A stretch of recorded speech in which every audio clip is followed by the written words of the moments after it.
It's NFC number 1, 49ers, +6. Seems a bit disrespectful to me, especially when it was 5 and a hook in a place. At the Ravens, the total's 46. We've got AFC's top dogs against the NFC's top dogs, Donnie.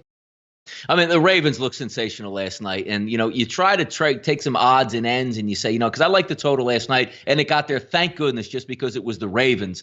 But now we're going back and you got to take a snapshot of what the season looked like, because beginning in the early part of the season, through games 5, 6, and 7, Ravens weren't all that overwhelming on defense. Make a couple trades. I mean, obviously Marcus Peters was huge, but also getting Jimmy Smith healthy back in that secondary. This is now a viable, functioning defense that can probably finish the season after starting a little bit lower, back into the top 10. If we look at just like the last 3 to 4 weeks, one of the top defenses in the NFL, and going against an offensive machine right now, which is exciting to watch. But the one thing San Francisco can do is they can really get after the passer. Now, also in this game, let's not forget last night, one of the things that we're celebrating, there's 5 touchdown passes. They looked fantastic with the Ravens. But Skura going down, the all-pro center for the Ravens, that's going to be key in this game, because there's going to be a lot of heat up the middle, and certainly from that front 7 that's super athletic for the 49ers. But I got to tell you, the lines open up, flash 4.5, 5.5. Now we're seeing some 6s.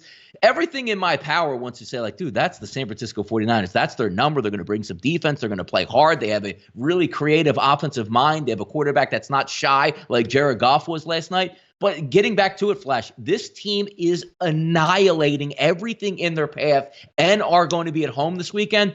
I don't know if I can. This is one I just might sit back and say, you know what, I'm going to enjoy this without a wager on the football game. I have early in the week, it could go both ways, but betting against the Ravens right now, my goodness. But then if you flip it over to 49ers and say, well, yeah, they struggle a little bit with rushing quarterbacks, but they're still winning those football games. If their kicker is not a rookie and blows one, they beat Seattle. Maybe we're looking at a completely different picture with an unbeaten 49ers team coming in to play Baltimore. What a game. I can't get a clear feel early in the week here, Flash.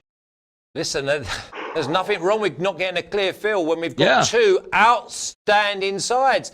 Well, this game, I'm thinking the 49ers, they may well look after the 6. You've got Baltimore on your sleeve. In fact, you've got them on both sleeves.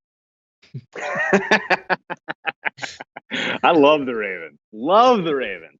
And honestly, this feels short for them. Let's look at common opponents. The Niners, they almost beat the Seahawks, but that was a dogfight. Meanwhile, the Ravens went into the Seahawks' home and utterly took them apart. The Ravens had their way with the Cardinals. The Niners had to beat them down and fight them off twice. And then just recently, the Niners only scored 20 points against the Rams. And the Ravens could have scored 50 if they felt like it last night. Would they go 6 straight drives scoring a touchdown? So to me, at least, just looking at common opponents, I'm seeing a pretty compelling case that the Ravens are a lot better than the Niners. I break it down a little bit more. I feel like I have undersold how good the coverage has been, the pass coverage, especially for the 49ers defense. They were spectacular against the Packers on Sunday Night Football. And if they're making tight windows for Lamar Jackson to throw into, he's going to have a little bit more difficulty succeeding as a passer, which means it's going to put a little bit more pressure on the run game.